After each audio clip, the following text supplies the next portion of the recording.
Hello students, कैसे हो? मजे में हो? चलो चलो चलो, आज मजेदार क्लास होने वाली है। कौन है भाई? Good evening to all of you guys.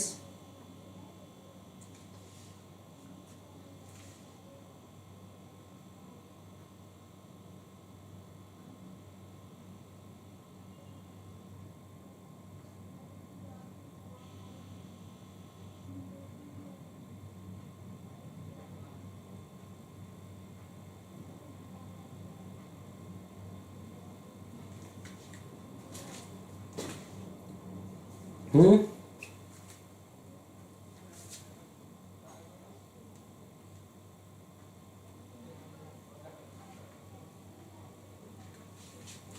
चलो, अच्छा, अगर जो बच्चे ऑलरेडी हैं देख रहे हैं वो ठीक है, अच्छी बात है। जो नहीं देख रहे हैं वो बाद में देखेंगे ही। और ध्यान से सुनना और मेरी बात को समझना। ये ट्रायंगल चैप्टर हम लोग आज करने जा रहे हैं, ज्योमेट्री का दूसरा, सीडीएस सेकेंड 2022 के लिए, है ना। गुड इवनिंग स्वयं, कैसे हो? बढ़िया। तो सबसे पहले आगे क्लास शुरू हो उससे पहले मैं टेस्ट के बारे में इंफॉर्मेशन दे देता हूं, है ना। पूरा का पूरा फुल इंफॉर्मेशन टेस्ट के बारे में दे देता हूं, क्योंकि 5 तारीख से, परसों से टेस्ट होना है। ठीक है, तो फुल मॉक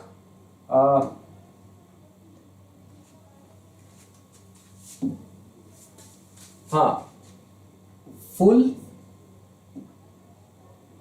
एक सेकेंड बेटा,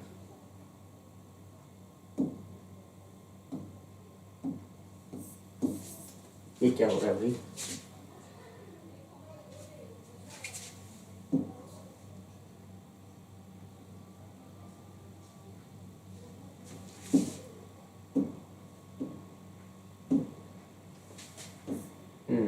ठीक है,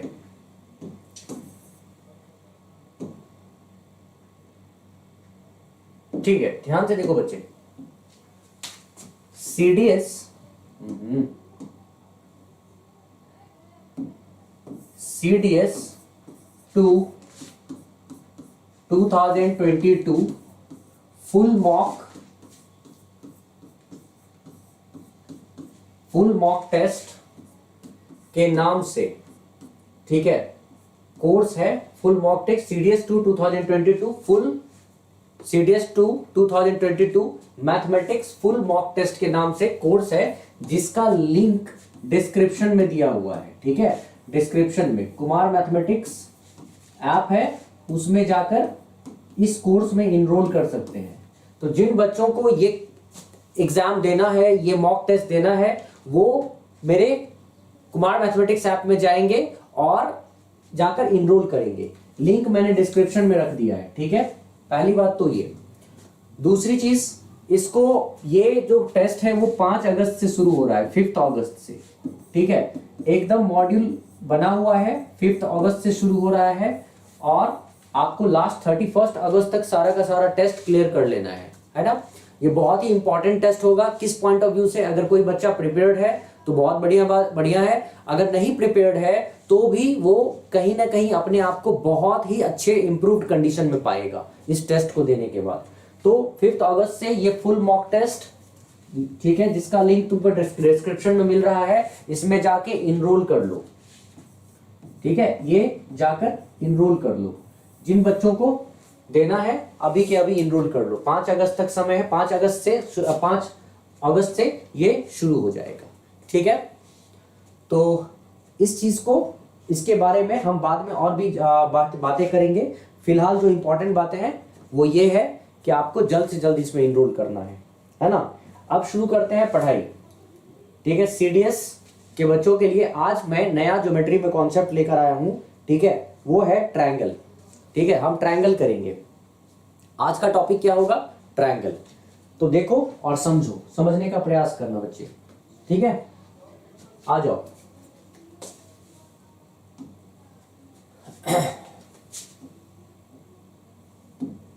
देखो,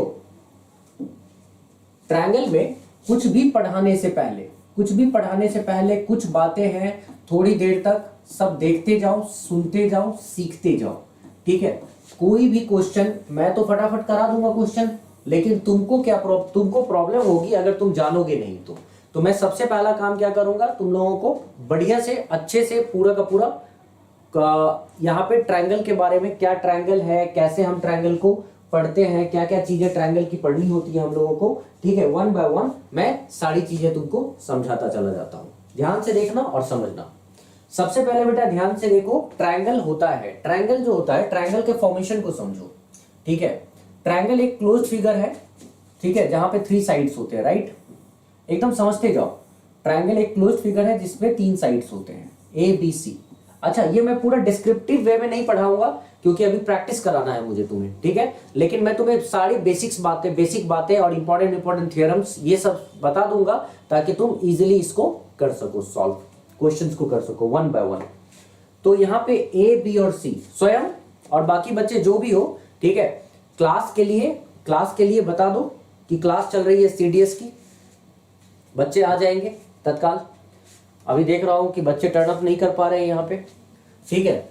ए बी सी, अगर ये ए बी सी है, ठीक है, ट्रायंगल, तो इस ए बी सी में इस वर्टेक्स के सामने जो ट्रायंगल होता है ना बेटा, ये होता है ए, इस वर्टेक्स के सामने जो ट्रायंगल होता है वो होता है बी, और इस वर्टेक्स के जो सामने ट्रायंगल होता है वो होता है सी, ठीक है, ए बी सी। अब ये जो ट्रायंगल का फॉर्मेशन होगा, 2 बातें तो हम लोग जानते ही हैं। पहली बात तो ये कि एंगल सम प्रॉपर्टी से एंगल ए, एंगल बी और एंगल सी ऑफ तीनों का जो सम होता है ट्रायंगल का वो 180 डिग्री होता है एंगल सम प्रॉपर्टी से। इस बात को बताने के लिए, ठीक है, की जरूरत मुझे नहीं लगता है कि सीडीएस तैयारी करने वाले बच्चों को पड़ती होगी, लेकिन फिर भी मेरा तो काम है तो मुझे बताना ही पड़ेगा, ठीक है, एंगल सम प्रॉपर्टी से, ठीक है। ये तो हो गई एक बात। दूसरी चीज क्या है यहाँ पे, अब इसका फॉर्मेशन क्या है, मतलब अगर ये ट्रायंगल कैसे फॉर्म होगा, तो अगर हम लोग समझेंगे तो हमें पता चलेगा कि ट्रायंगल फॉर्म होने का इसके लिए जो रिक्विजिट कंडीशन है वो है कि अगर 2 साइड्स का सम तीसरे साइड से बड़ा हो। 2 साइड्स का सम मतलब पहला रिक्विजिट कंडीशन क्या है, sum of 2 sides of a triangle, sum of 2 sides of a triangle, ठीक है, 2 sides of a triangle should be greater than third side. Sum of 2 sides of a triangle should be greater than third side.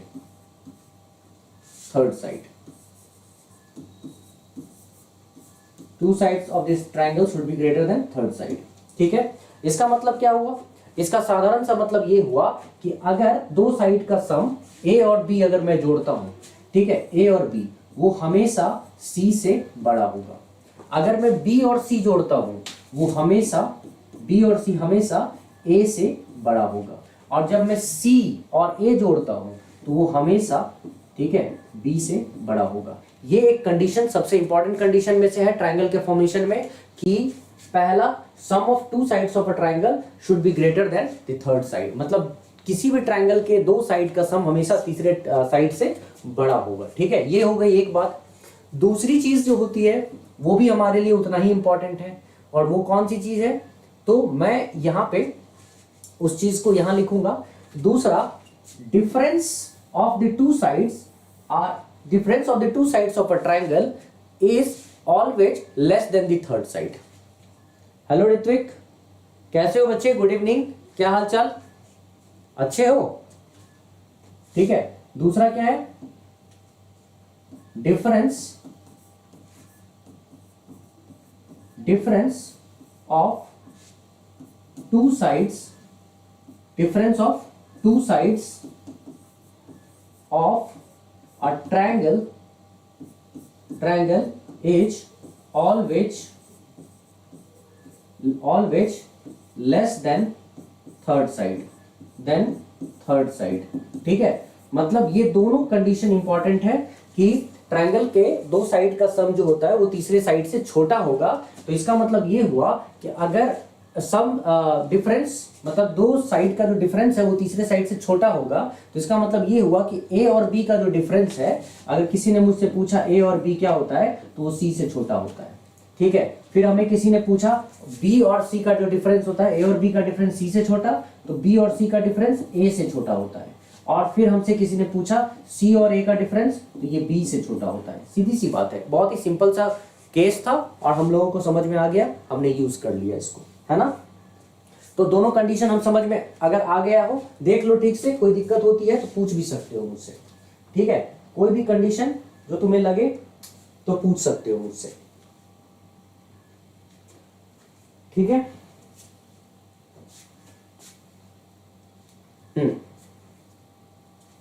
अब आगे बढ़े हम लोग। यहां तक हमको समझ में आ गया। पहले पूरा बेसिक्स में डिस्कस कर दूं, उसके बाद ही आगे बढ़ेंगे। ठीक है, एक एक चीज पहले पढ़ते हैं। तो ये हो गई एक बात। ठीक है, दूसरी चीज सुनो। अब क्या होता है, टाइप्स ऑफ ट्रायंगल में जब हम लोग जाते हैं, यहाँ पे इस पे क्वेश्चंस आते हैं, आगे चल के क्वेश्चंस आएंगे, हम पता कर लेंगे। ठीक है, अब टाइप्स ऑफ ट्रायंगल में जब हम आते हैं, तो दो तरह के ट्रायंगल में टाइप्स पढ़ोगे तुम, टाइप्स ऑफ ट्रायंगल में। ठीक है, कौन कौन से ट्रायंगल के टाइप्स पढ़ोगे? पहला, ठीक है, on the basis of interior angles, on the basis of interior angles. जब हम इंटीरियर एंगल्स के बेसिस पे पढ़ते हैं, तो इंटीरियर एंगल्स के बेसिस पे हमारे पास तीन तरह के ट्रायंगल्स होते हैं। ठीक है, जब आप इंटीरियर एंगल्स के बेसिस पे पढ़ोगे, बहुत बढ़िया बहुत बढ़िया ऋत्विक, काफी दिनों के बाद दिख रहे हो बेटे। ठीक है, on the basis of interior angles, अगर इंटीरियर एंगल्स के बेसिस पे आप ट्रायंगल पढ़ते हो, ठीक है, तो वो क्या होता है, इंटीरियर एंगल्स के बेसिस पे तीन तरह के ट्रायंगल्स होते हैं बच्चे। एक होता है एक्यूट एंगल ट्रायंगल। ठीक है, एक्यूट एंगल ट्रायंगल। ठीक है, वो कैसा होता है? एक्यूट एंगल ट्रायंगल कुछ ऐसा होता है, सिंपली ऐसे, जिसके सारे एंगल्स एक्यूट हैं। ठीक है, A B C, acute angle का मतलब सारे एंगल्स 90 डिग्री से कम है। ठीक है, दूसरा जो होता है एक्यूट एंगल ट्रायंगल के अलावा, राइट एंगल ट्रायंगल। ठीक है, right angle triangle.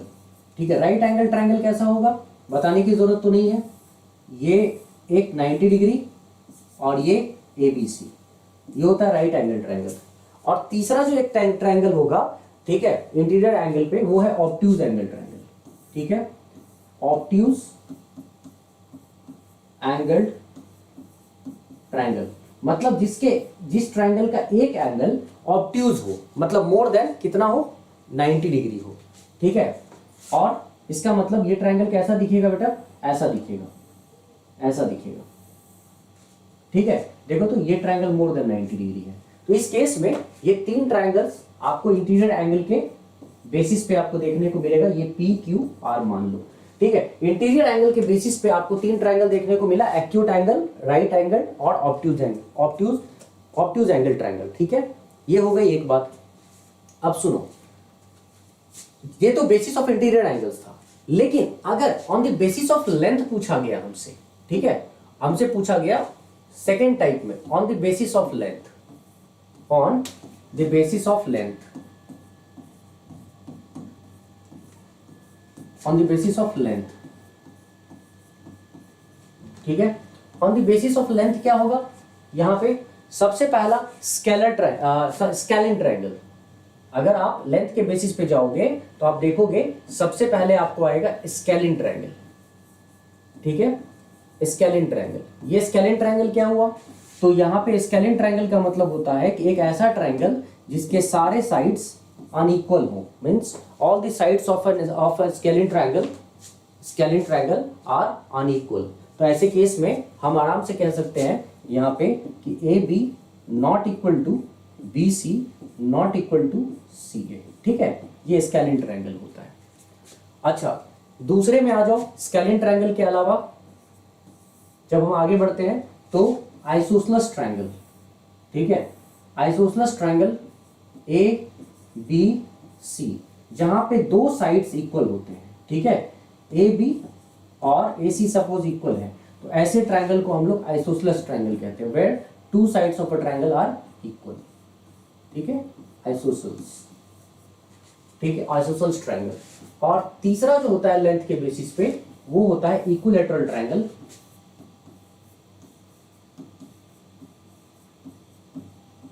Equilateral triangle, ठीक है। और इक्विलैटरल ट्रायंगल क्या होता है बच्चे?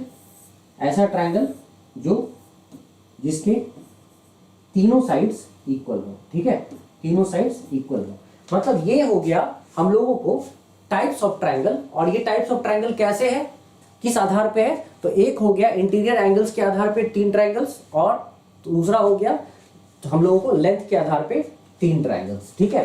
अब हम लोग एक से एक एक करके आगे बढ़ते चले जाएंगे। अब हम लोग देखेंगे कि क्या चीजें मतलब इसको बनाती है, फंडामेंटल प्रॉपर्टीज हम देखते हैं, ठीक है। तो चलो अब हम फंडामेंटल प्रॉपर्टीज में आ जाते हैं ट्रायंगल के। अभी क्वेश्चंस तक पहुंचेंगे बेटा। अगर क्वेश्चंस करना है तो थोड़ा सा पहले मैं ये पढ़ा देता हूं, उसके बाद ही क्वेश्चंस करेंगे हम लोग, ठीक है।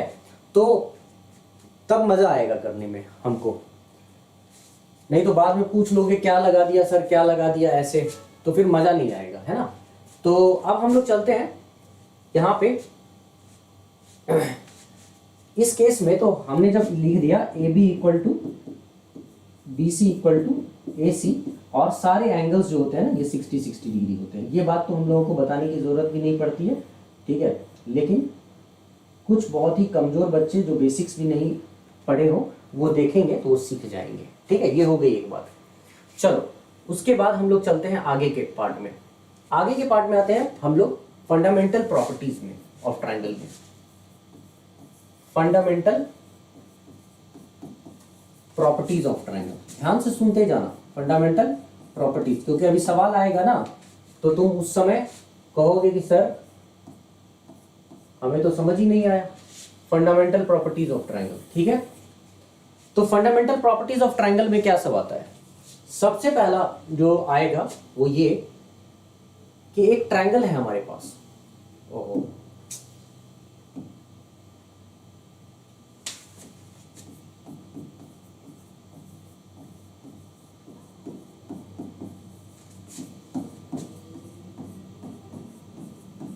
फंडामेंटल प्रॉपर्टीज ऑफ ट्रायंगल, ठीक है।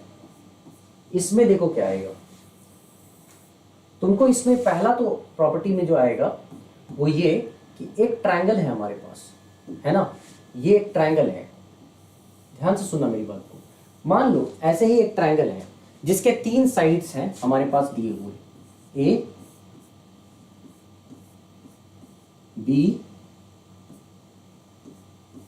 सी, ये साइड्स दिए हुए हैं, ठीक है, ए बी और सी। अब क्या होता है कि अगर हमें ये पता करना हो कि ये कौन सा ट्रायंगल है, वैसे तो मैंने रेफरेंस के लिए बना दिया है, हमें पता करना है कौन सा ट्रायंगल। ये देखकर तो लग रहा है कि एक्यूट एंगल ट्रायंगल है, लेकिन ये रेफरेंस के लिए है, ये एग्जैक्ट हम लोगों को नहीं, हमें पता नहीं है कि कौन सा ट्रायंगल है।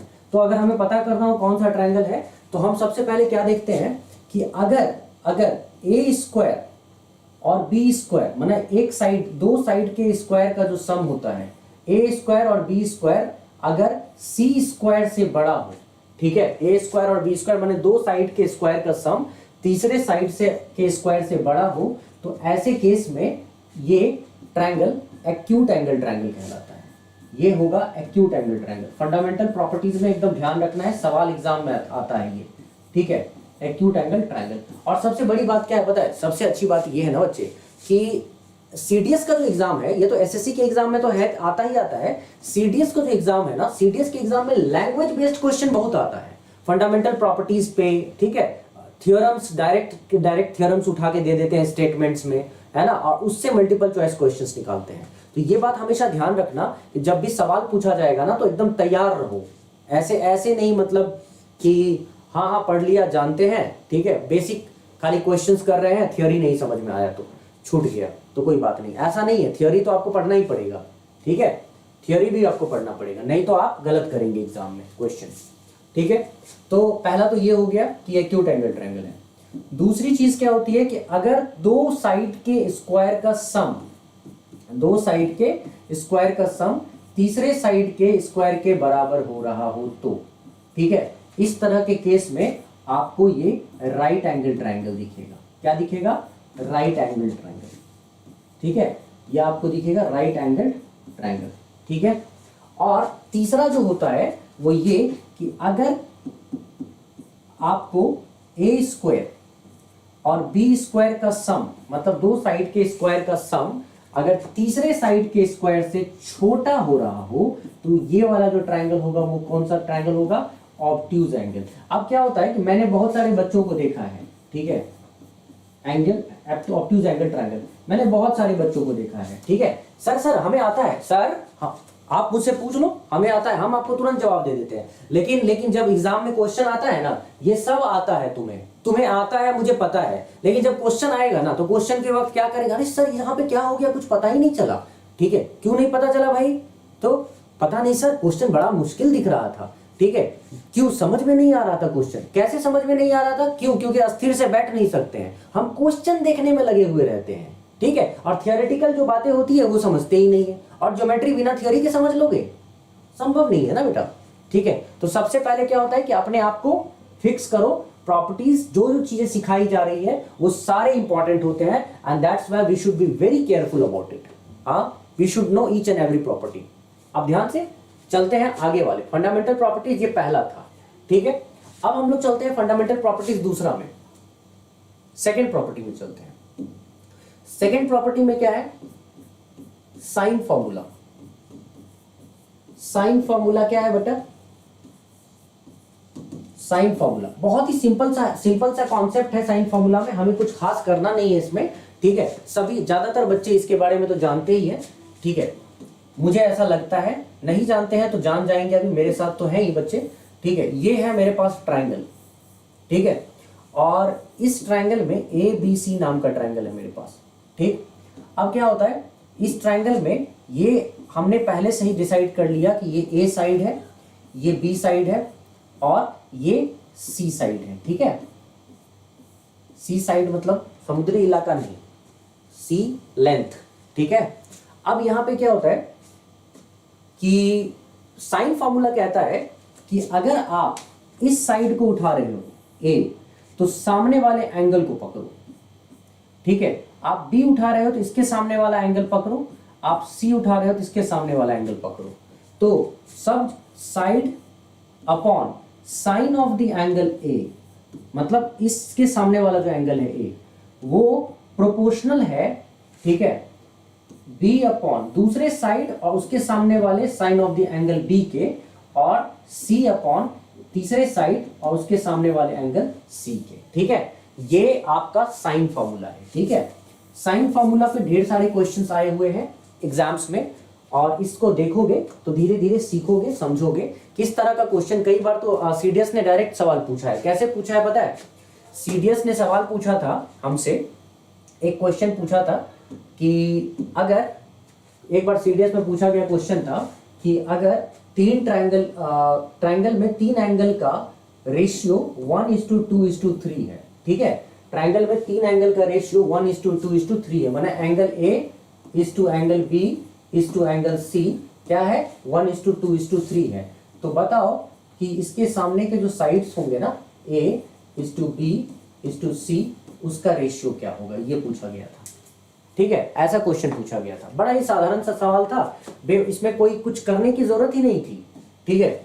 बहुत ही आसान सा सवाल था, और मैं इसको तुरंत अभी सॉल्व कर दूंगा। ये तुमको ट्रिग्नोमेट्री में भी पूछा जाता है बेटा, ये क्वेश्चन आपको ट्रिग्नोमेट्री में भी पूछा जाता है।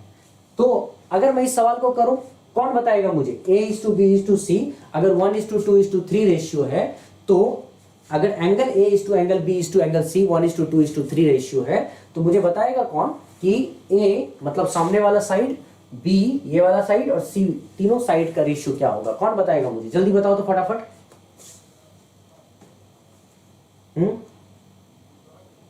कौन बताएगा?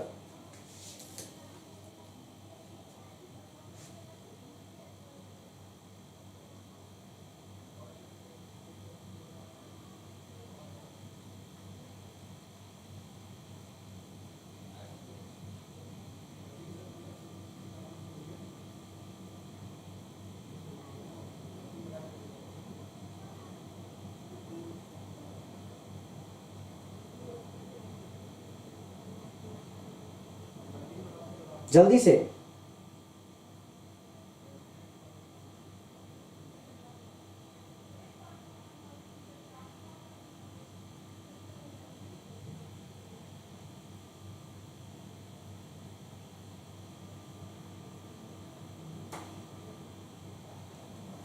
क्या आया, स्वयं का आया 6:3:2।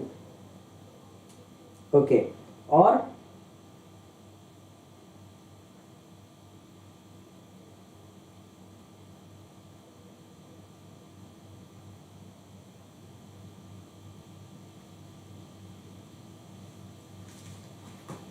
ठीक है, चलो अभी हमको इस सवाल को अगर करना हो तो हम कैसे करेंगे इस सवाल को, सिंपली एक काम करते हैं, हम क्या देख रहे हैं कि यहाँ पे जो ट्रायंगल के तीनों एंगल का यहाँ पे जो रेशियो है 1:2:3, अगर मैं तीनों एंगल के रेशियो को 1 + 2 + 3 जोड़ता हूं तो 3 2 5 1 6, मतलब 6 यूनिट टोटल एंगल है, और ट्रायंगल का टोटल एंगल होता है 180 degree.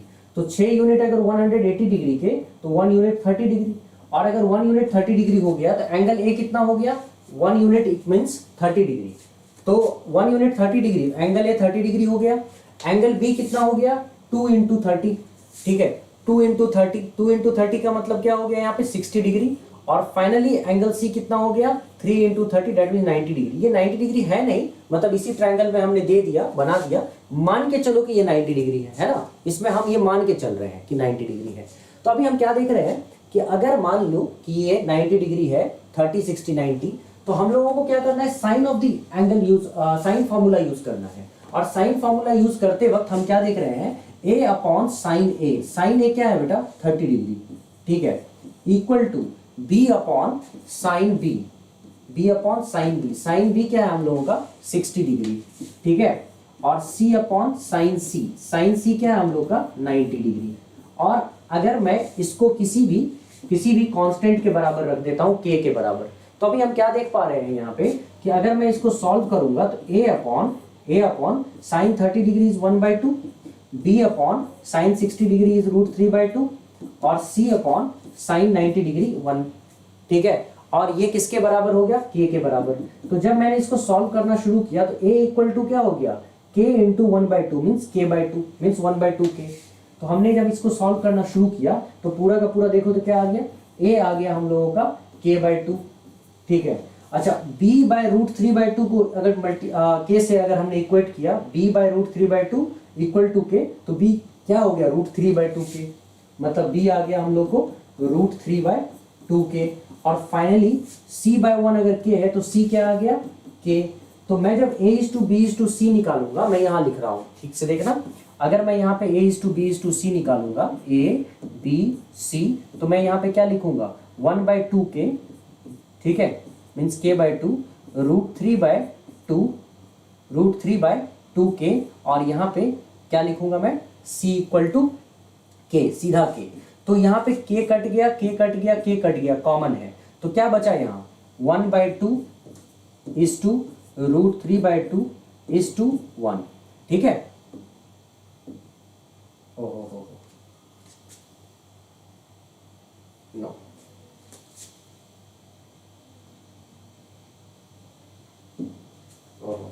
There was a mistake, चलो कोई बात नहीं, ये गलती से वो हो गया, ठीक है। तो हम लोगों ने क्या देखा,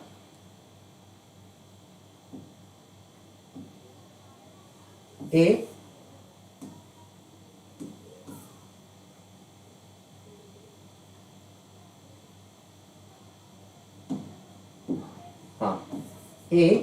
a:b:c इक्वल टू, यहाँ जो हम लोगों ने किया था 1/2 √3/2 1, ठीक है। जब हमने इसको सॉल्व किया, 1 का मतलब क्या 1/1, जब हमने सॉल्व किया तो 2, यहाँ एलसीएम क्या आ जाएगा बच्चे 2 आ जाएगा, और ऊपर में क्या आ गया 1, फिर √3 और फिर 2, इसका मतलब आंसर क्या आ जाएगा 1:√3:2, ठीक है। बहुत ही सिंपली साइन फॉर्मूला, हम लोगों को साइन फॉर्मूला से आंसर आ गया क्या 1:√3:2, है ना, कोई दिक्कत,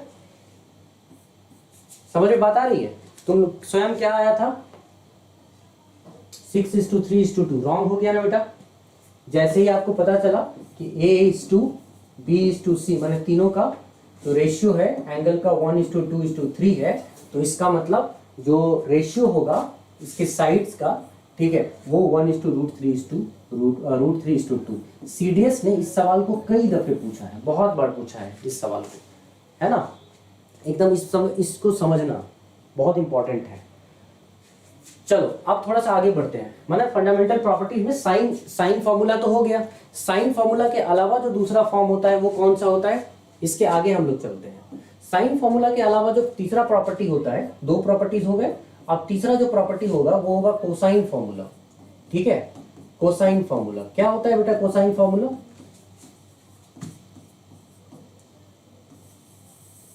कोसाइन फॉर्मूला क्या होता है। अब जैसे मैंने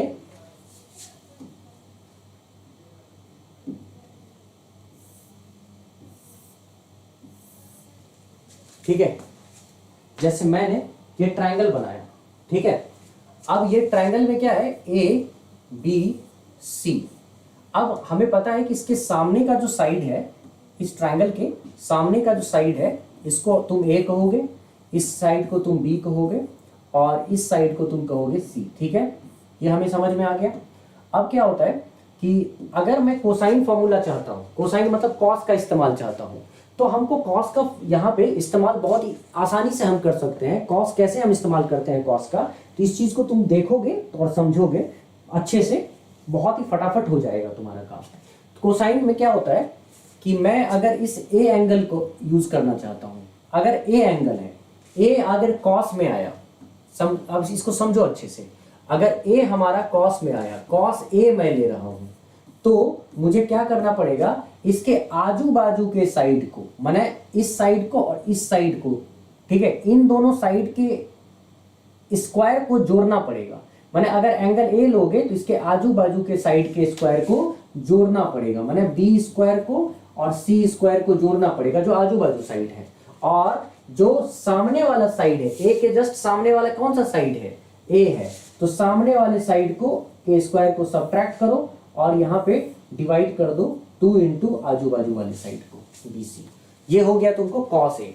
अच्छा, अगर तुम्हें कॉस बी लेना पड़ेगा, तो जिन बच्चों को ये समझ में आ गया होगा, अब 2 सेकंड नहीं लगेगा, आराम से कॉस बी निकाल पाएगा। कॉस बी का मतलब आजू बाजू वाले साइड को उठा लो, ठीक है, मतलब सी स्क्वायर प्लस ए स्क्वायर, और सामने वाले साइड को देखो, बी स्क्वायर को सब्ट्रैक्ट कर दो, ठीक, बी स्क्वायर को सब्ट्रैक्ट कर दो और इसको डिवाइड कर देते हैं हम किससे, 2ca से। किससे डिवाइड कर देते हैं, 2ca से। बात समझ में आ रही है, हाँ।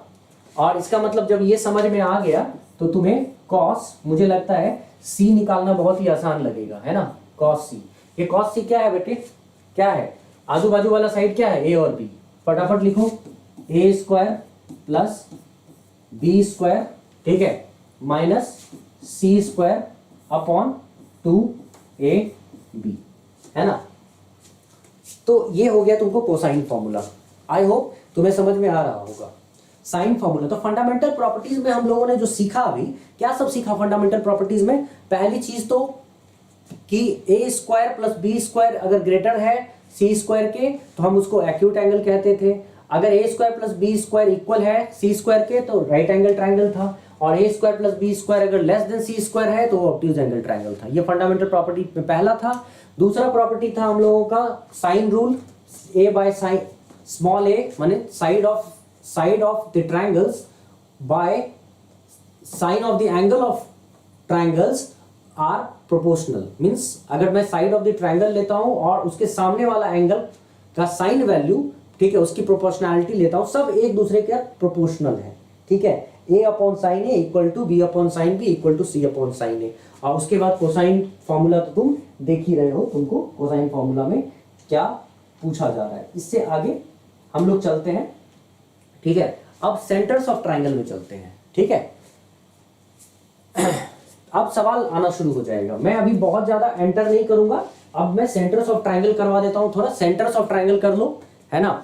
और उसके बाद मैं थोड़ा रिजल्ट्स बताऊंगा ट्राइंगल के ऊपर, कौन कौन सा रिजल्ट्स होता है, 1-2, और फिर हम सवाल करेंगे पहले, उसके बाद देखेंगे क्या सब आता है ना। थोड़ा थोड़ा समझ लो, जरूरी है, ठीक है। चलो अब आगे बढ़ते हैं हम लोग करते हैं सेंटर्स ऑफ ट्राइंगल में। तो सबसे पहले सेंटर्स ऑफ ट्राइंगल में जानने के लिए, सेंटर्स ऑफ ट्राइंगल जानने के लिए हमको जानना पड़ेगा कि ट्राइंगल में जो हम लाइन खींचते हैं, ठीक है, वर्टेक्स से दूसरे साइड में, वो किस किस तरह के लाइंस होते हैं। ठीक है, अब तुम देखो, सबसे पहला मैंने एक ट्रायंगल उठाया, ठीक है, और इस ट्रायंगल में मैंने एक ट्रायंगल उठाया और इस ट्रायंगल में मैंने 3 लाइंस खींचना शुरू किया। पहला लाइन यहां से यहां तक, ठीक है, थोड़ा सा अच्छे से खींच देता हूं मैं, ठीक है। पहला लाइन यहां से यहां तक, दूसरा लाइन यहां से यहां तक, तीसरा लाइन यहां से यहां तक, ठीक है। चलो अब ध्यान से देखना और समझना, ये है ए, ये है बी, ये है सी, ये डी, ये ई, ये एफ। अब सुनो, अगर मैं एक ट्रायंगल बनाता हूं, ठीक है, और उस ट्रायंगल में, जैसे इस ट्रायंगल का नाम मैं एबीसी रखता हूं, और उस ट्रायंगल में मैं एक ए वर्टेक्स से सामने वाले साइड पे एक लाइन डालता हूं, और वो लाइन माने एडी नाम का लाइन डालता हूं, और वो लाइन एडी सामने वाले ऑपोजिट साइड को 2 इक्वल पार्ट्स में डिवाइड कर देता है। 2 इक्वल पार्ट्स में मतलब आधे आधे में बांट देता है। ए से आया हुआ लाइन डी पे जो लाइन गिर रहा है वो 2 बराबर भाग में बांट देता है, तो इस लाइन को हम लोग मीडियन कहते हैं, ठीक है। So median is a line which is drawn from one vertex to the opposite side, divides opposite side in 2 equal halves, right? तो उसको मीडियन कहते हैं, हिंदी में इसको माध्यिका कहते हैं। हिंदी में क्या कहते हैं? माध्यिका कहते हैं, मीडियन। तो अब सवाल ये उठता है, ये मीडियन है ना, ये मीडियन है, तो अगर मैं एक मीडियन यहां पे बना सकता हूं, तो मैं यहां से यहां भी दूसरा मीडियन बना सकता हूं, और यहां से यहां भी तीसरा मीडियन, मतलब ये भी आधा आधा डिवाइड हो जाएगा 2 पार्ट में, और ये भी 2 पार्ट में डिवाइड हो जाएगा, ठीक है। तो सारे मीडियंस एक पॉइंट पे मीट कर रहे हैं ना यहाँ पे, ठीक है, सारे मीडियंस यहाँ एक पॉइंट पे मीट कर रहे हैं। इसी एक पॉइंट को हम लोग कहते हैं सेंट्रॉइड। सेंट्रॉइड, इसी चीज को हमें एक एक करके समझना है। सेंट्रॉइड, केंद्रक कहते हैं इसको, ठीक है। तो अब मैं यही चीज यहाँ पे समझा रहा हूँ, ठीक से देखना और समझना। अगर मैंने यहाँ पे एबीसी एक ट्रायंगल बनाया, और इस ट्रायंगल में, एबीसी ट्रायंगल में मैंने क्या किया कि ए से डी एक मीडियन बनाया, ए से डी भी एक मीडियन है, ये मीडियंस हैं, ए डी भी मीडियंस है, ये भी मीडियंस है, और ये भी मीडियंस है, ये सभी मीडियंस बनाया। तो सारे मीडियंस एक ऐसे पॉइंट पे मीट कर रहे हैं, ठीक है, सारे मीडियंस एक पॉइंट पे मीट कर रहे हैं, वो ये है पॉइंट, ठीक है। तो ये जो पॉइंट होता है ना बेटा, जहां पे सारे मीडियंस मीट करते हैं, इस पॉइंट को हम लोग सेंट्रॉइड कहते हैं, हिंदी में इसको केंद्रक कहते हैं। मतलब कोई सेंट्रॉइड अगर मुझसे पूछेगा तो मैं बहुत ही आसान लैंग्वेज में, भाषा में उसको बताऊंगा, ठीक है। मीटिंग पॉइंट्स ऑफ, या इंटरसेक्टिंग पॉइंट्स, ठीक है, इंटरसेक्टिंग पॉइंट या मीटिंग पॉइंट ऑफ मीडियंस, मतलब मीडियंस का इंटरसेक्टिंग पॉइंट ले लो या मीटिंग पॉइंट। तो ये जो होता है ना, ये जी नाम से जाना जाता है, और ये जी क्या है? ये है सेंट्रॉइड। तो सेंट्रॉइड क्या होता है? जहां सारे मीडियंस मीट कर रहे हो, वो सेंट्रॉइड कहलाता है। तो ये और ये आधा आधा में बढ़ जाएगा, ये और ये आधा आधा में बढ़ जाएगा, और ये आधा आधा में बढ़ जाएगा, ठीक है। चलो, अब यही चीज अगर मैं इसको मीडियन, जिसको कह रहा था कि ये मीडियन है, ये मीडियन है, और ये मीडियन है, तो ऑफ कोर्स ये पॉइंट सेंट्रॉइड हो गया, और ये पॉइंट सेंट्रॉइड हुआ, तो ट्रायंगल का जो यहाँ पे ट्रायंगल का प्रॉपर्टी था, उसमें ये कहा जाता है कि centroid of a triangle divide median in 2:1 ratio. Centroid of a triangle divide median in 2:1 ratio. हमेशा ध्यान रखना, centroid of a triangle divide medians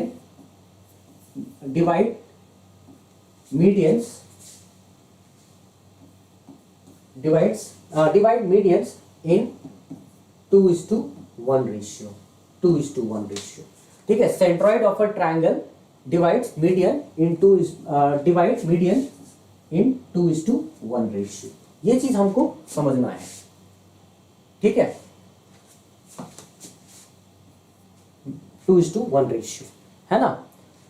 अब अगर ये 2:1 रेशियो में डिवाइड हुआ है, तो मान लो सपोज किसी बच्चे ने मुझसे पूछा कि सर ये एडी मीडियन है, ठीक है, और ये एडी मीडियन अगर मुझे 12 सेंटीमीटर का दिया हुआ है, अगर एडी मीडियन 12 सेंटीमीटर का दिया हुआ है और ये है हमारा सेंट्रॉइड जी, तो अगर किसी ने हमसे पूछ लिया एजी कितना होगा और फिर जीडी कितना होगा, तो बहुत ही आसान हो गया ना कि पूरा का पूरा एडी 12 सेंटीमीटर का है जो 2:1 के रेशियो में डिवाइडेड है, ठीक है। मतलब मैं अगर यहाँ ट्रायंगल बना दूं, इसी ट्रायंगल को यहाँ बना दूं एबीसी नाम का, और यहाँ जो एडी तुम लिख रहे थे मीडियन को, यहाँ एडी बना दूं, तो एडी ने इसको हाफ हाफ डिवाइड कर दिया, तो इसका मतलब ये हो गया सेंट्रॉइड जी जो 2:1 रेशियो में डिवाइड करेगा। और ये पूरा का पूरा एडी अगर आपका 12 सेंटीमीटर का है तो ये पूरा 12 सेंटीमीटर 2:1 रेशियो में डिवाइड हो रहा है, मतलब ए से जी तक 2 यूनिट और जी से डी तक 1 यूनिट, टोटल हो गया 3 यूनिट। और ये 3 यूनिट किसके बराबर? 12 सेंटीमीटर के बराबर है। 3 यूनिट है 12 सेंटीमीटर के बराबर, तो 1 यूनिट किसके बराबर होगा? 4 सेंटीमीटर के। और अगर 1 यूनिट 4 सेंटीमीटर के बराबर, तो ये जो एजी है वो 2 यूनिट है, इसीलिए 2 × 4 8 सेंटीमीटर हो गया, ठीक है। और जीडी कितना हो गया? 1 यूनिट के बराबर है, इसीलिए 1 × 4 4 सेंटीमीटर हो गया, ठीक है। ये होता है हम लोगों को क्या यहाँ पे वैल्यू सेंट्रॉइड जब डिवाइड कर देता है। तो ये बात हम लोगों को समझ में आ गया। तो हमें इंपॉर्टेंट बात है ये समझना था, सेंट्रॉइड में क्या meeting points of medians are termed as centroid. Meeting point of median are technically termed as centroid. चलो आगे बढ़ते हैं हम लोग नेक्स्ट पार्ट में। ये हो गया सेंटर्स ऑफ ट्रायंगल हम लोग कर रहे हैं। तो पहला सेंटर क्या हो गया? ये सेंट्रॉइड, ठीक है, जो मीटिंग पॉइंट ऑफ क्या है? मीडियंस। अब हम लोग चलते हैं आगे।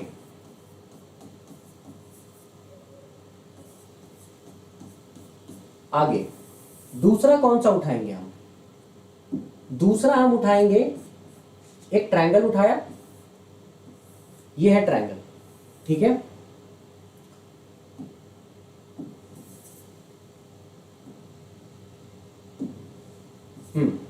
ये है ट्रायंगल ए बी सी, और इस ट्रायंगल में हम लोगों ने क्या किया, यहां से ए से बी सी पर एक एल्टीट्यूड डाला। एल्टीट्यूड का मतलब होता है, मैंने ए डी नाम का एल्टीट्यूड डाला। एल्टीट्यूड का मतलब होता है बेटा, एल्टीट्यूड का मतलब होता है हाइट 90 डिग्री जो एंगल बना रहा हूं। एल्टीट्यूड मतलब इस ट्रायंगल की हाइट जो कि 90 डिग्री एंगल बना रहा हूं। तो अगर एडी नाम का हमने एल्टीट्यूड डाला, तो उसी तरह से अगर मैंने एल्टीट्यूड बी से एसी पर भी डाल दिया, बी नाम का, और उसी तरह मैंने एल्टीट्यूड यहां से सी एफ नाम का भी डाल दिया जो कि यहाँ 90 डिग्री बनाएगा, तो ये वाला जो पॉइंट है ना, ये वाला पॉइंट, ठीक है, आप जो ये पॉइंट देख रहे हो ना, ये पॉइंट क्या कहलाएगा? ये कहलाएगा हमको ऑर्थो सेंटर। क्या कहलाएगा? ऑर्थो सेंटर, ऑर्थो सेंटर, ठीक है। ये हम लोग का जो पॉइंट है वो ऑर्थो सेंटर कहलाएगा, ठीक है। इससे पहले सेंट्रॉइड था, केंद्रक। ये क्या है? ऑर्थो सेंटर, अभिकेंद्र, है ना। अभी यहाँ पे क्या होता है कि इस चीज को हमको अच्छे से समझना पड़ेगा, ठीक है। तो ये हो गया तुमको ऑर्थो सेंटर। अब यहाँ पे ये, अब कोई बच्चा, कई बार बच्चे मुझसे पूछते हैं कि सर ये जो एडी आपने एल्टीट्यूड बनाया है, क्या ये एडी बीसी और डीसी को बराबर भाग में बांटेगा? नहीं बांटेगा, ठीक है। बराबर भाग में बांटेगा? नहीं बांटेगा। जब तक कि ये ना बोला जाए कि ये एक इक्विलेटरल ट्रायंगल है, समबाहु त्रिभुज है, तब तक आप नहीं कह सकते हैं कि एल्टीट्यूड इसको 2 पार्ट्स में, क्योंकि इक्विलेटरल ट्रायंगल में जो एल्टीट्यूड होता है वही मीडियन भी होता है। मतलब इक्विलेटरल ट्रायंगल में मात्र ऐसा होता है, और दूसरा आइसोसेलेस ट्रायंगल में होता है अगर आप 2 इक्वल साइड के बीच यहाँ पे एल्टीट्यूड खींच रहे हैं तो, ठीक है। ये हमें ध्यान रखना पड़ेगा। तो जब हमसे कोई पूछेगा ऑर्थो सेंटर क्या है, तो ऑर्थो सेंटर के बारे में मैं बोलूंगा इंटरसेक्टिंग पॉइंट ऑफ एल्टीट्यूड्स। सारे एल्टीट्यूड्स का जो इंटरसेक्टिंग पॉइंट है उसको आप कहते हो क्या? Ortho centre. 2 सेंटर्स हो गए हमारे। कौन कौन से सेंटर हो गए बच्चे? पहला था सेंट्रॉइड जो कि 2:1 रेशियो में बांटता है, ठीक है। और दूसरा क्या था हम लोगों का? यहाँ पे ortho centre, intersecting points of altitude. ठीक है, तीसरा जो हम लोगों का पॉइंट आता है बच्चे वो है, अब मैं पहले तो एक ट्रायंगल बना लूं यहां पे। ठीक है, ये ट्रायंगल बना लूं। अब तुमने अभी तक क्या देखा, एक ट्रायंगल में यहां पे ए बी सी नाम का ट्रायंगल बना रहा हूं मैं बार बार, और मैं ए से बी सी पे लाइन डाल रहा हूं। ठीक है, तो ए से बी सी पर लाइन डाल रहा हूं, तो पहले वाले में मैंने ए से बी सी पर जो लाइन डाला था एडी, वो मीडियन था। ठीक है, जिसने बी सी को 2 इक्वल हाफ्स में डिवाइड किया। अभी क्या हो रहा है कि अभी जो सामने में मैं डाल रहा हूं वो एडी यहां पे था क्या, एल्टीट्यूड, जो सामने वाले पे 90 डिग्री एंगल बना रहा था। और अब जो मैं डाल रहा हूं वो है एंगल बाइसेक्टर। क्या है, एंगल बाइसेक्टर। मतलब अगर मैं यहाँ पे एडी डाल रहा हूं तो बेटा यहाँ पे इसको आप एंगल बाइसेक्टर कहोगे, यहां से डाल रहा हूं। ठीक है, एंगल बाइसेक्टर, एडी नाम का, यहाँ पे एडी नाम का एंगल बाइसेक्टर मैंने बना दिया। ठीक है, समझ लो ये है एंगल बाइसेक्टर। तो एंगल बाइसेक्टर का मतलब हुआ कि ये एंगल आधा आधा में डिवाइड हो गया। ठीक, उसी तरह अगर मैं यहाँ पे एक एंगल बाइसेक्टर बना सकता हूं तो मैं सब पे एंगल बाइसेक्टर बना सकता हूं, है ना। तो मैं क्या करूंगा, बी से AC पे भी बी नाम का एंगल बाइसेक्टर बना दूंगा, जो ये बराबर भाग में बी को बांटेगा, बी एंगल को। और यहां से भी मैं एंगल बाइसेक्टर बना दूंगा CF नाम का, जो सी को भी बराबर बराबर भाग में बांट देगा एंगल बाइसेक्टर बन के। ठीक है, तो ये जब एंगल बाइसेक्टर, सारे एंगल बाइसेक्टर्स मिल गए, ठीक है, जब सारे एंगल बाइसेक्टर्स यहां मिल गए ना, तो ये वाला जो पॉइंट हमको दिख रहा है ना, अब ये वाला पॉइंट एंगल बाइसेक्टर का मीटिंग पॉइंट, इसको बेटा हम लोग कहते हैं इन सेंटर। इन सेंटर को हिंदी में कहते हैं अंतः केंद्र। ठीक है, एंगल बाइसेक्टर तो हो ही गया, कोण समद्विभाजक। ठीक है, ठीक है, कोण कोणीय समद्विभाजक, मतलब कोण को जो दो बराबर भाग में बांट रहा हो। हाँ, और यहाँ पे ये जो मीटिंग पॉइंट होता है इसको कहते हैं इन सेंटर। इन सेंटर का होता है हिंदी में अंतः केंद्र, और इन सेंटर का मतलब होता है इंटरसेक्शन पॉइंट ऑफ, और intersecting point of,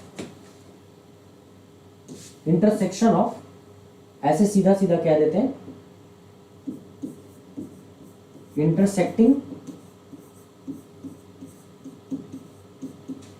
intersecting point of angle bisectors. Angle bisectors, कोई हमसे पूछेगा कि क्या होता है भाई, तो इन सेंटर क्या होता है, incentre is intersecting point of angle bisector, मतलब meeting point of angle bisector. ऐसे हम लोग ये समझते हैं। क्या मेरी बात सबके समझ में आ रही है? आई होप समझ में आ रही होंगी, है ना। अब एक चीज और बच गया। क्या चीज बच गया भाई, क्या बच गया? लास्ट एक बच रहा है, ठीक है, जिसको हम लोग कहते हैं क्या, यहां सरकम सेंटर। क्या कहते हैं? सरकम सेंटर। अभी हम सरकम सेंटर पहले देखते हैं क्या है।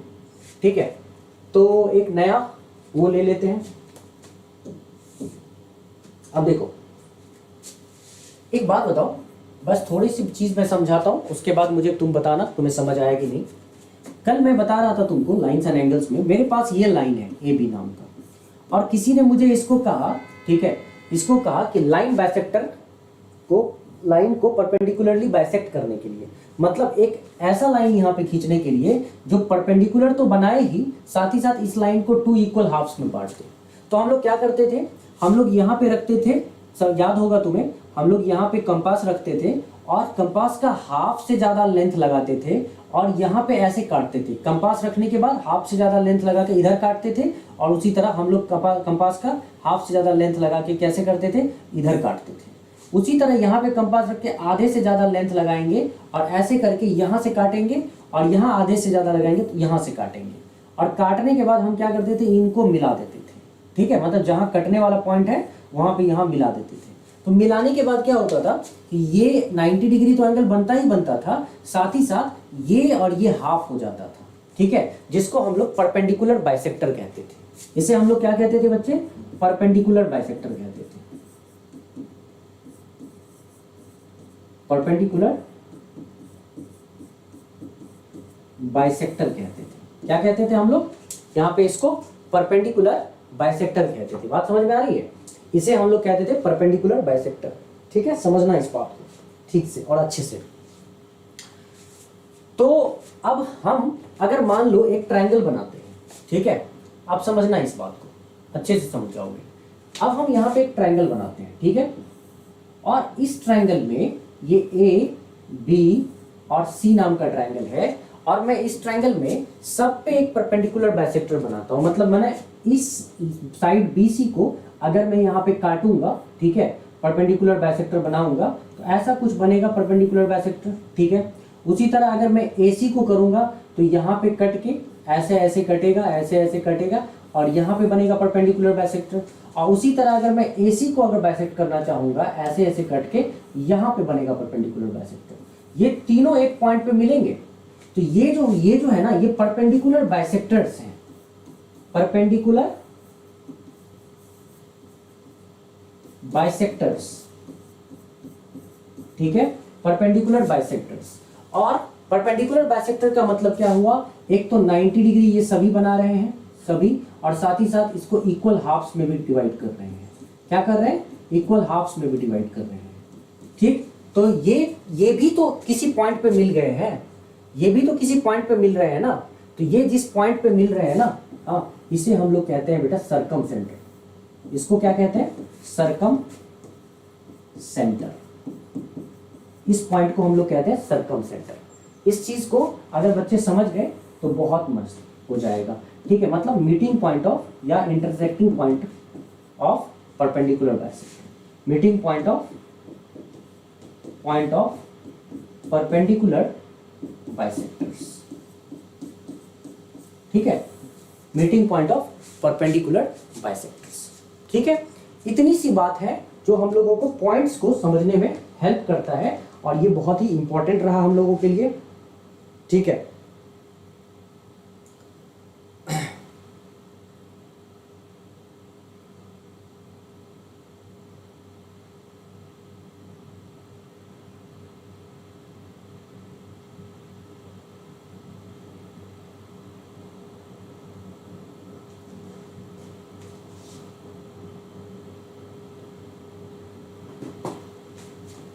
ठीक है, तो ये चीज समझ में आ गया हम लोगों को बहुत अच्छे से। तो अब मैं दो चार चीजें और समझा रहा हूं, ध्यान से सुनना और समझना, ठीक है। सर्कम सेंटर हो गया, सर्कम रेडियस पे आएंगे, और सर्कम रेडियस और इन रेडियस पे आएंगे, ठीक है। इन चीजों को समझते हैं। अब हम लोग चलते हैं, थोड़ा सा एंटर करते हैं राइट ट्रायंगल में, या हम लोग पहले इक्विलेटरल ट्रायंगल में एंटर करते हैं, ठीक है। देखो बेटा, अब ध्यान से सुनना, मैं इक्विलेटरल ट्रायंगल में आ रहा हूं, ठीक। ये है मेरा इक्विलेटरल ट्रायंगल, ठीक है, समझना, ठीक है। ये है मेरा इक्विलेटरल ट्रायंगल, ए बी और सी नाम का, ठीक। और हमें पता है कि अगर इक्विलेटरल ट्रायंगल में ए साइड है ये, तो ये भी है, ये भी ए साइड होगा। मैंने बी क्यों लिखूं, मैं डायरेक्ट ए लिख देता हूं ना इसको। तो ये भी ए साइड होगा, इक्विलेटरल ट्रायंगल है तो, ठीक है। और ये भी साइड हमारा ए ही होगा, है ना, ए। तो अगर किसी ने हमसे पूछा कि इक्विलेटरल ट्रायंगल में भैया आप इक्विलेटरल ट्रायंगल में जो ये आप एडी बना रहे हो, और थोड़ा सा और इधर कर देता हूं मैं, ठीक है। आप इक्विलेटरल ट्रायंगल में जो यहाँ पे एडी बना रहे हो, ठीक है, ये परपेंडिकुलर है। तो ये जो एडी है ना इक्विलेटरल ट्रायंगल में, तो equilateral triangle is the only triangle, ठीक है। स्वयं तुम सुन रहे हो सभी बच्चे, कौन कौन हो, कौन कौन क्लास में हो अभी, क्योंकि आज तो मैं देख रहा हूं बच्चे टर्न अप ही नहीं कर रहे हैं। तो सीडीएस का लाइव क्लास क्या करूं, छोड़ दूं क्या?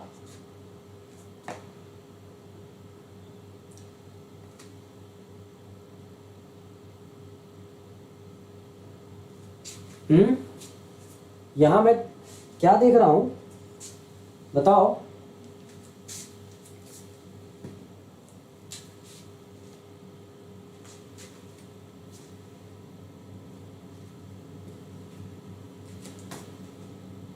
खबर की खबर, ओके। मैं क्या देख रहा हूं कि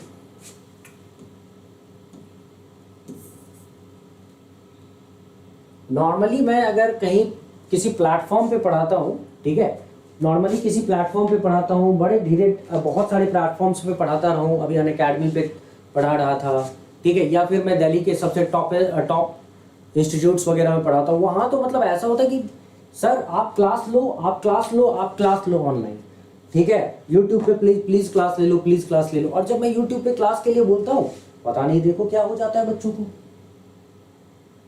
ठीक है।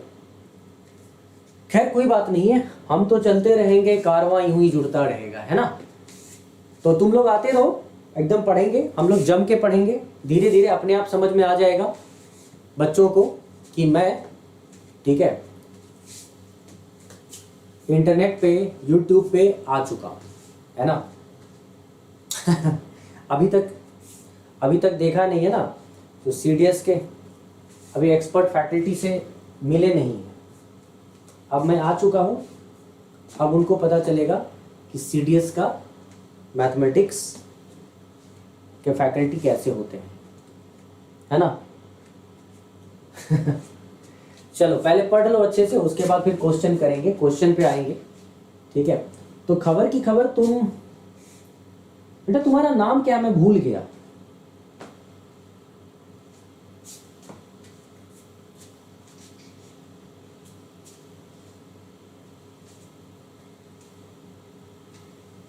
थोड़ा सा तो क्या होता है ना, लाइव क्लास में जब बच्चे नहीं रहते हैं, थोड़ा सा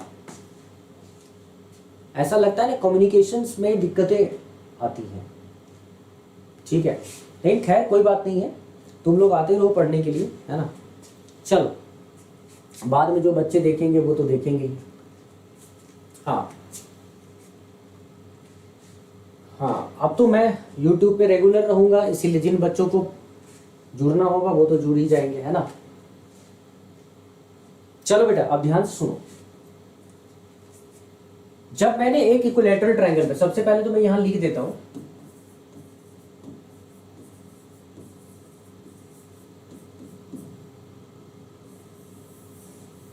यह है इक्विलैटरल ट्रायंगल, ठीक है।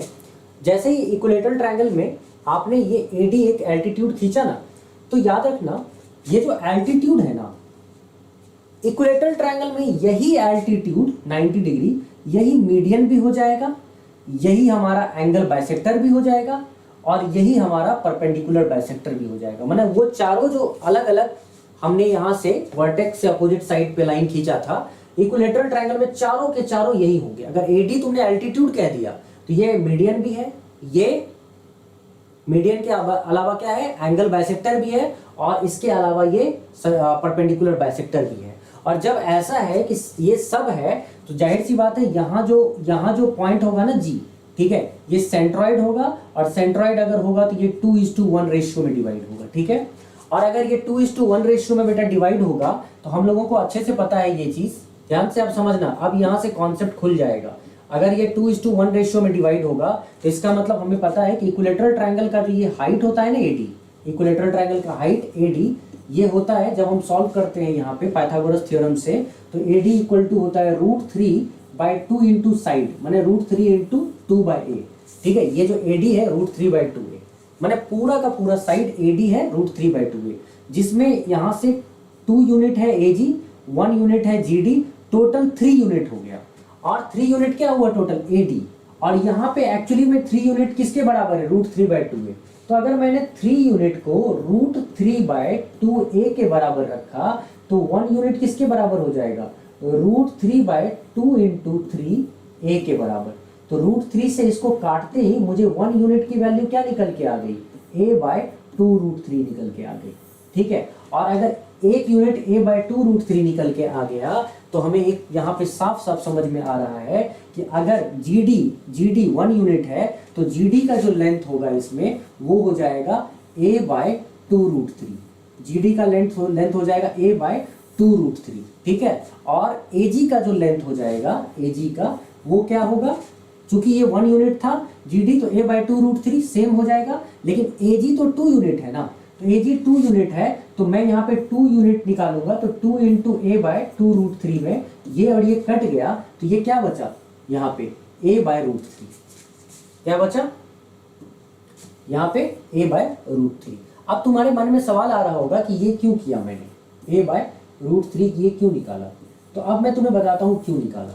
मैंने GD निकाल लिया, ठीक है, a/√3 और मैंने AG निकाल लिया, ठीक है, a/√3 है ना। तो हम लोग क्या करने वाले हैं, हम लोग यहाँ पे अब इस चीज को देखो, मैं यहाँ पे एक सर्कल ड्रॉ कर रहा हूं, ठीक है, मैं यहाँ पे एक सर्कल ड्रॉ कर रहा हूं इसके अंदर, ठीक है, मैंने इसके अंदर एक सर्कल ड्रॉ कर दिया। अच्छा, अगर बेटा मैंने अंदर सर्कल ड्रॉ किया तो अंदर में सर्कल ड्रॉ करने पर ये जो GD है वो इस सर्कल का क्या बना, रेडियस। चूंकि अंदर में जब आप ट्रायंगल के अंदर सर्कल ड्रॉ करते हैं, जब आप इस ट्रायंगल के अंदर सर्कल ड्रॉ करेंगे तो ये सर्कल इन सर्कल कहलाएगा। क्या कहलाएगा, इन सर्कल कहलाएगा, है ना। लेकिन ठीक उसी वक्त अगर आप ट्रायंगल के बाहर सर्कल को ड्रॉ कर देते हैं, ठीक है, जो कि ऐसा दिखेगा, ये सर्कल है और ट्रायंगल के बाहर आप ड्रॉ करते हैं तो ये आपको सर्कम सर्कल कहलाता है, ये आपको सर्कम सर्कल कहलाता है, ठीक है। तो ट्रायंगल के अंदर आप अगर सर्कल ड्रॉ करेंगे तो इन सर्कल, और ट्रायंगल के बाहर आप सर्कल ड्रॉ करेंगे तो सर्कम सर्कल। तो इन सर्कल का जो रेडियस होता है ना, रेडियस वो सेंटर से यहां रहेगा, ठीक है, और सर्कम सर्कल का जो रेडियस होता है ये सेंटर से ऊपर की ओर रहेगा यहां, ठीक है। तो मतलब अगर ये सेंटर है तो यहां से यहां तक सर्कल में सर्कम सेंटर है, तो यहां से यहां तक सर्कम रेडियस। तो आप जो ये देख रहे हो ना, ये वाला पार्ट यहाँ GD, तो यहाँ पे GD क्या हो गया, GD चूंकि अंदर सर्कल है तो GD इसका क्या हो गया, इन रेडियस, ठीक है, GD इसका इन रेडियस।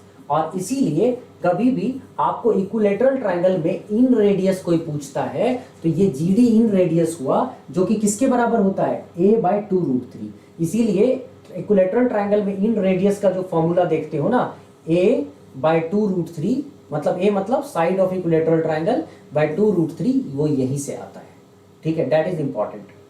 a/2√3 ये हो जाता है तुमको क्या, यहाँ पे इन रेडियस। अच्छा, ठीक उसी वक्त अगर मैं इस ट्रायंगल को घेर रहा हूं, यहां से दूसरा सर्कल बना देता हूं, तो जाहिर सी बात है दूसरा सर्कल बनाने में ये GA मतलब AG ये क्या बन गया, इस बड़े वाले सर्कल का, अगर तुम नोटिस करोगे तो ये जो देख रहे हो ना यहां से यहां तक, ये बड़े वाले सर्कल का क्या बना, रेडियस। और चूंकि बड़ा वाला सर्कल सर्कम सर्कल कहलाता है तो ये AG जो होता है वो सर्कम रेडियस कहलाएगा। और ये सर्कम रेडियस इसीलिए तुमसे अगर पूछा जाए, ठीक है, सर्कम रेडियस पूछा जाए तो क्या होता है सर्कम रेडियस, यहाँ पे circum radius is given by AG, that is a/√3। Clear हुआ, समझ में बात आ रही है, ठीक है, सबके समझ में आ रही है बात, a/2√3, है ना।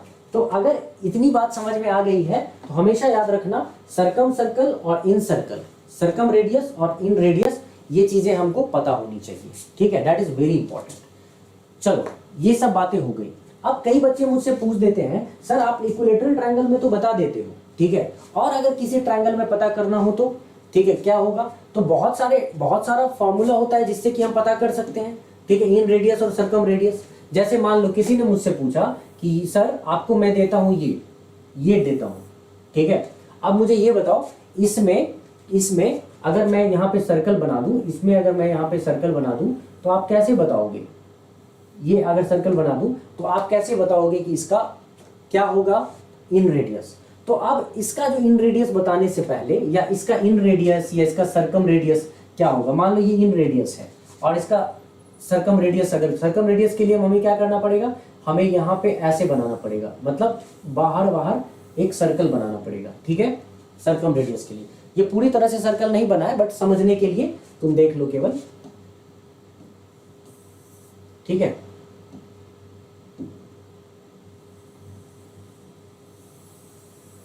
ठीक है, अब जैसे ये सर्कल है ना, तो अगर मान लो कि मुझे इसमें सर्कम, ये चूंकि 90 डिग्री है, तो एक बात तो कंफर्म है कि सर्कल पे आगे चल के पढ़ोगे कि सर्कल पे ये जो अगर डायमीटर हो सर्कल का, ठीक है, ये AB अगर डायमीटर है सर्कल का, ठीक, तो अगर डायमीटर से अगर सर्कल के सर्कमफेरेंस पे कहीं भी एंगल बनाओगे तो वो 90 डिग्री होता है, ठीक है। मतलब अगर ये डायमीटर है, ये सेमी सर्कल हुआ ऊपर वाला, और angle in a semi circle is 90 degree, right angle. तो हमें ये बात अच्छे से पता है कि ये वाला जो पार्ट है डायमीटर, वो सर्कल के सरकमफेरेंस पे 90 डिग्री एंगल बनाता है, और ये हमेशा होगा कि ये डायमीटर कहीं भी तुम रख दो 90 डिग्री ही एंगल बनाएगा, ठीक है। तो ऐसे केस में अगर यहाँ पे अगर ये एक राइट एंगल ट्रायंगल है, तो राइट एंगल ट्रायंगल में ये हमारा क्या है, 90 डिग्री है, और अगर ये 90 डिग्री है तो कंफर्म हो गया कि इस सर्कल का ये जरूर डायमीटर है। ये कौन है, ये क्या है, ये अगर ये परपेंडिकुलर है और ये बेस है तो ये जरूर हाइपोटेन्यूज है, और यही हाइपोटेन्यूज क्या होता है, ठीक है। मान लो ये ABC है, ठीक है, ABC, तो यही हाइपोटेन्यूज हमारा क्या है, यहाँ पे डायमीटर है। क्यों? क्योंकि यही हाइपोटेन्यूज तो यहाँ पे 90 डिग्री एंगल बना रहा है ना, और थ्योरम के अनुसार ये जो डायमीटर ही यहाँ पे 90 डिग्री एंगल बनाता है, ठीक है। समझ में बात आ रही है? सबके समझ में बात आ रही है? तो इसको अगर समझ गए तो अब मुझे ये बताओ, तो इस केस में अगर मुझे ये सर्कम सर्कल है, ठीक है, ये सर्कम सर्कल है, तो जब राइट एंगल ट्रायंगल के केस में तो जाहिर सी बात है इसका जो आधा होगा यहाँ से यहाँ तक O, मान लो ये O है, तो यहाँ जो आधा होगा AO और OC, ठीक है, ये क्या होगा, ये इसका रेडियस होगा, और यही रेडियस, ठीक है, यही रेडियस सर्कम रेडियस कहलाएगा। तो राइट एंगल ट्रायंगल के केस में जो सर्कम रेडियस होता है, राइट एंगल ट्रायंगल के केस में जो सर्कम रेडियस होगा वो क्या होता है, वो होता है हाइपोटेन्यूज जो होता है ना राइट एंगल ट्रायंगल का, उसको बाय 2, उसको 2 से डिवाइड कर दो, सर्कम रेडियस आ गया। मतलब जितना दूरी यहाँ से यहाँ, उतना ही दूरी यहाँ से यहाँ, और उतना ही दूरी यहाँ से यहाँ, ठीक है। अब अगर ये चीज तुमको समझ में आ गया, मान लो, तो हटाओ इसको। अब बात आ रही थी कि अगर मैं इन सब को हटा दूं, तो बात आ रही थी कि इसके अंदर जब अंदर सर्कल है तो उस समय हम उसको इन सर्कल कहते हैं, राइट। सर्कल अगर अंदर है तो हम इसको इन सर्कल कहते हैं, और जब हम इसको इन सर्कल कहते हैं बच्चे, तो इसमें इन सर्कल में इसका रेडियस क्या होगा, माने इन रेडियस क्या होगा। तो उसके लिए इन सर्कल के लिए जो हमारा इन रेडियस होगा, उसके लिए मैं तुम्हें अगर स्केलिंग ट्रायंगल बता दूं, तो स्केलिंग ट्रायंगल से ही तुम इन रेडियस और सर्कम रेडियस समझ जाओगे, ठीक है। तो इन रेडियस और उसका शॉर्टकट फॉर्मूला भी मैं बता दूंगा फिर, ठीक है, अच्छे से सीख लो।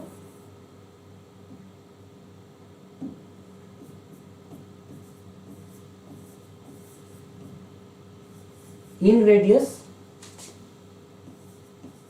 एंड सर्कम रेडियस,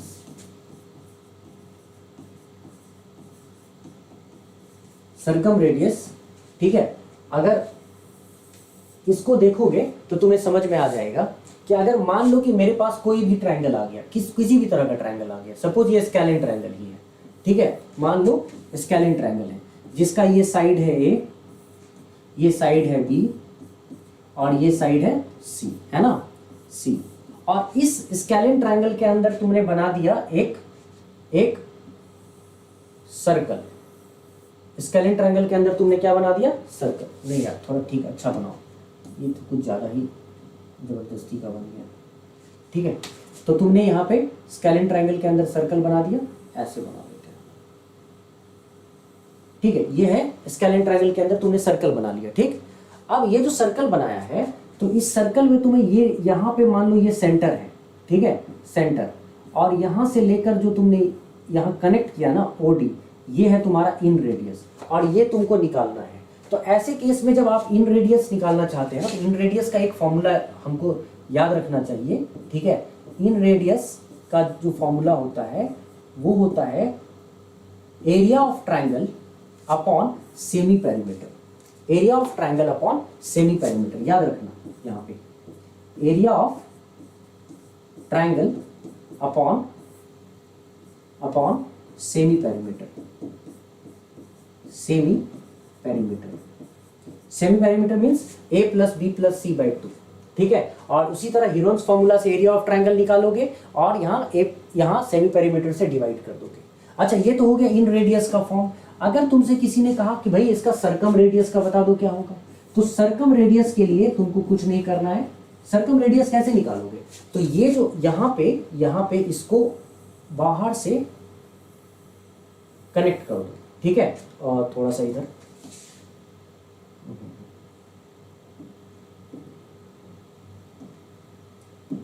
मान लो कि मैं इसको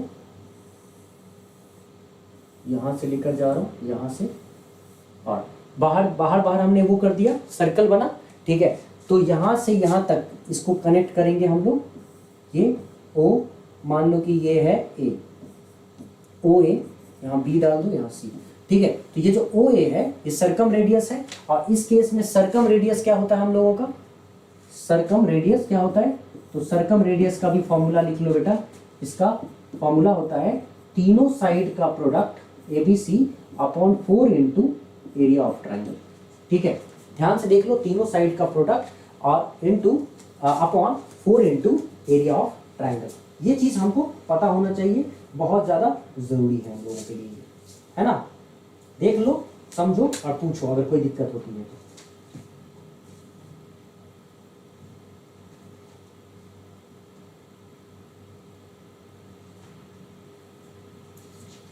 काफी टाइम हो गया क्या?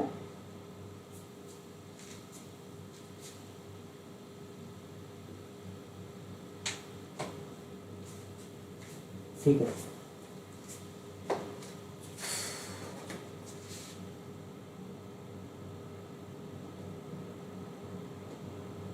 स्वयं क्या कहते हो, अभी आज क्वेश्चन करना है? क्योंकि बहुत सारी चीजें जो बतानी थी मैंने बता दी आज, क्योंकि अब कल से इतना बताना नहीं है, कल से क्वेश्चंस करवाना है, ठीक है। तो अब जैसे किसी बच्चे ने मुझसे पूछा, सपोज अभी मेरे से किसी बच्चे ने पूछा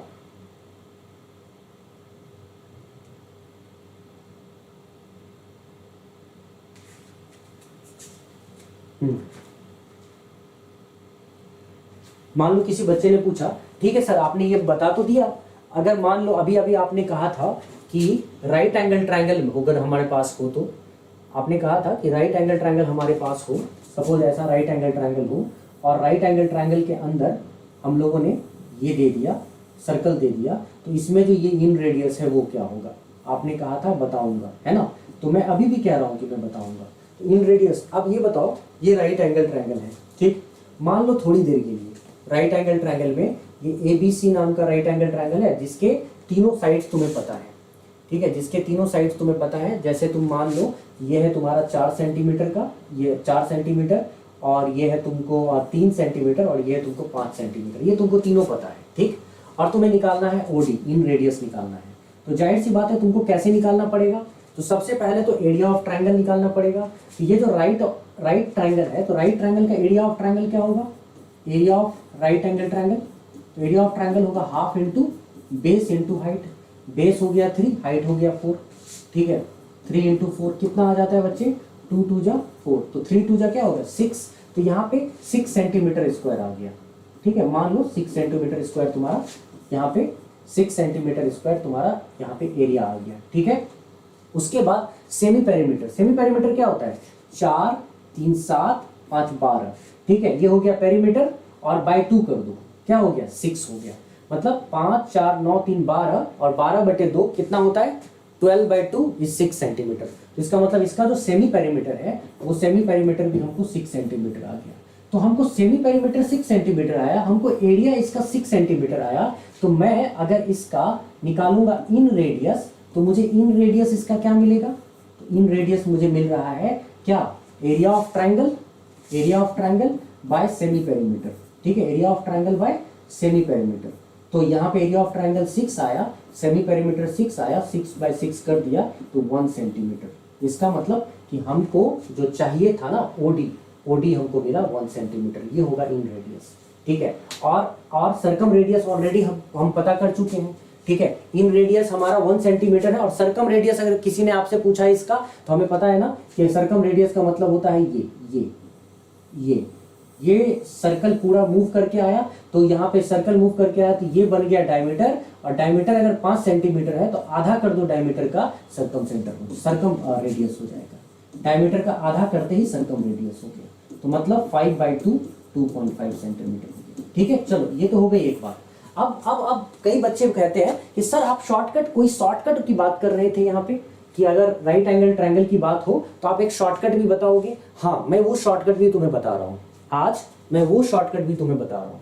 क्या शॉर्टकट है पता है, कि अगर मान लो तुमको ये पूरा नहीं करना है, तुम्हें तुम कह रहे हो कि सर ये पूरा मत करवाओ, एरिया ऑफ ट्रायंगल मत निकलवाओ, सेमी पेरीमीटर मत निकलवाओ, ताकि एरिया ऑफ ट्रायंगल को आप सेमी पेरीमीटर से डिवाइड करवाओगे, मतलब इतना करवाओगे सर तो बहुत लंबा टाइम जाएगा, यही कहना चाह रहे हो तुम।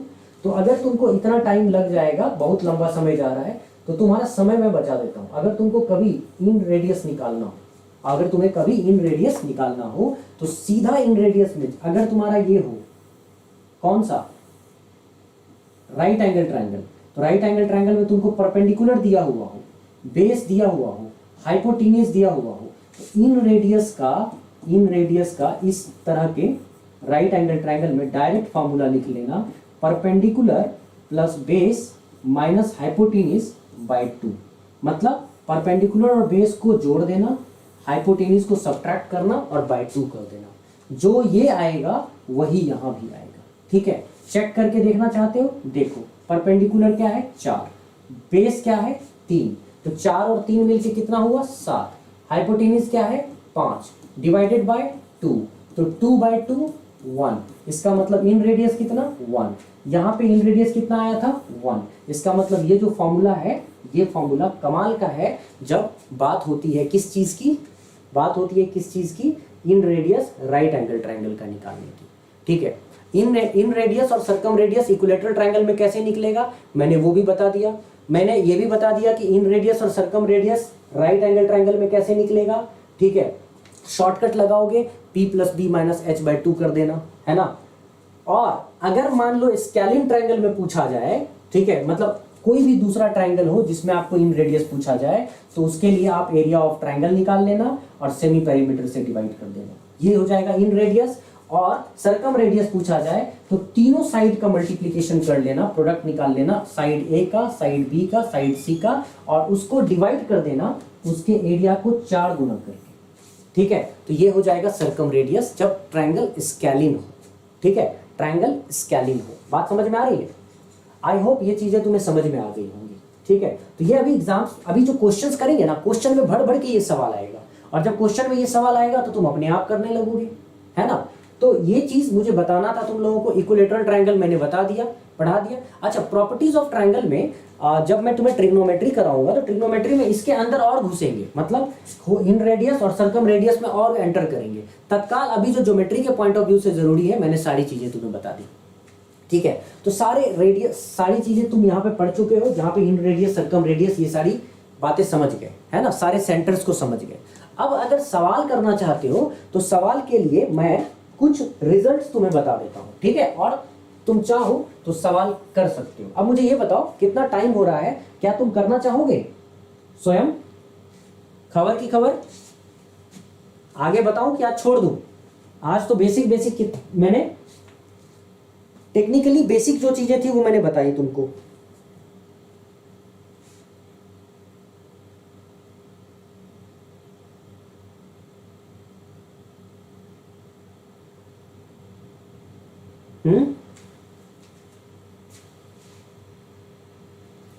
क्या कहते हो, आज छोड़ दूं? आज तो काफी हो गया रिवाइज के लिए,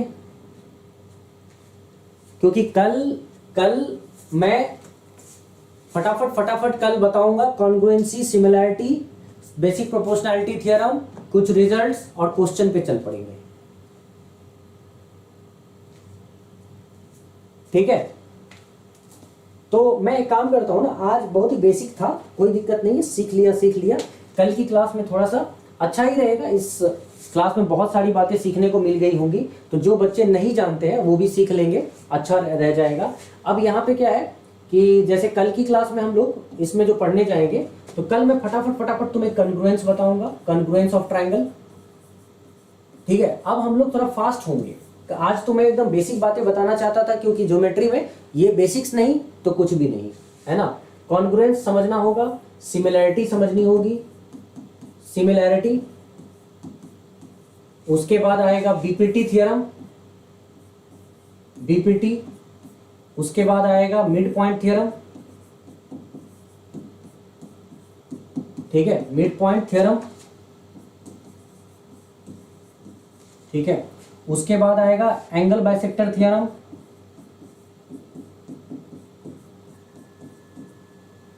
ठीक है, एंगल बाइसेक्टर थ्योरम।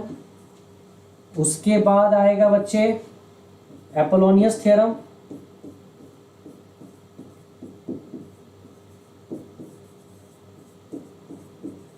एपोलोनियस थ्योरम, ठीक है। और उसके बाद ये सब आने के बाद आएगा यूजफुल रिजल्ट्स, ठीक है। रिजल्ट्स, ये जो रिजल्ट्स आएगा ना ये बहुत इंपॉर्टेंट होंगे ये रिजल्ट्स। तो मैं ये जो थ्योरम है ना वो एक एक करके पढ़ाऊंगा, एक एक करके। तो कल हम लोग थोड़ा सिमिलरिटी डिस्कस करेंगे, कॉन्ग्रुएंस डिस्कस करेंगे, कुछ रिजल्ट्स डिस्कस करेंगे और सवाल करने लगेंगे, ठीक है। क्वेश्चंस करने लगेंगे, धड़ाधड़ धड़ाधड़ क्वेश्चन शुरू हो जाएगा, समझे बात को। तो ठीक है, अब आज एक बार रिवाइज कर लेना, है ना। तो अभी क्या है, आज के लिए मैं अभी रहने देता हूं इसको। और फिलहाल बस मैं तुम लोगों को बता दूं कि जो भी बच्चा 5 अगस्त को, ठीक है, 5 अगस्त को CDS 2022 full mock test mathematics,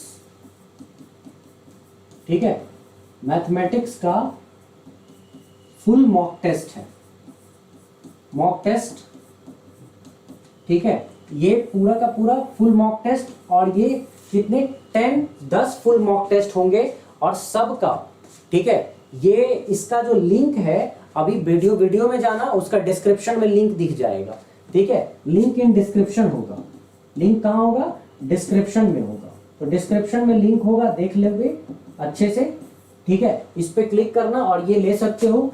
10 full test होगा और 5 अगस्त को है, इसलिए जल्द से जल्द कर लो, है ना। तो इसका सारा का सारा जो इसके अनुसार चलेगा, जो यहाँ पे तुम देख रहे हो ना, टेस्ट प्लानर 5 अगस्त से ही टेस्ट प्लानर पूरा का पूरा क्रिएट किया हुआ है, ये देखो, है ना। 5 अगस्त से तुम्हारा 5 अगस्त से टेस्ट प्लानर है, 5th 7th 10th 13th ऐसे करके टेस्ट तुम्हारा कंडक्ट होगा। तो तैयार हो जाओ इसके लिए।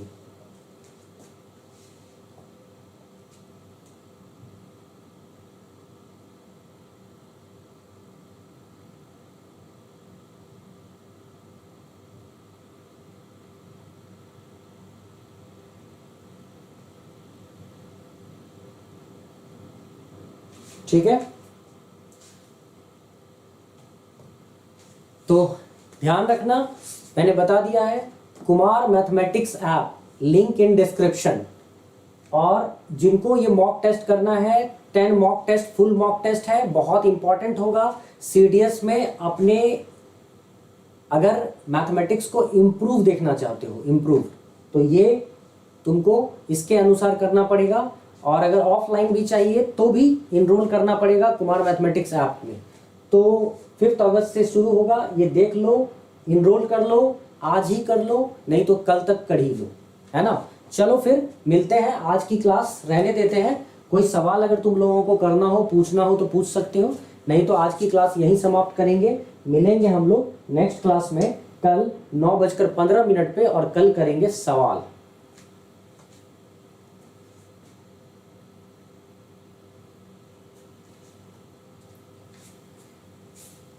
बेटा NDA का PYQ सेशंस लूंगा,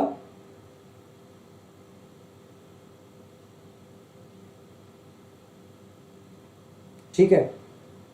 NDA का PYQ सेशंस लूंगा, इंपॉर्टेंट सेशंस लूंगा, लेकिन देखता हूं अभी थोड़ा टाइम का अभाव हो रहा है ना। कैसे कैसे बना सकता हूं मैं देखता हूं, है ना।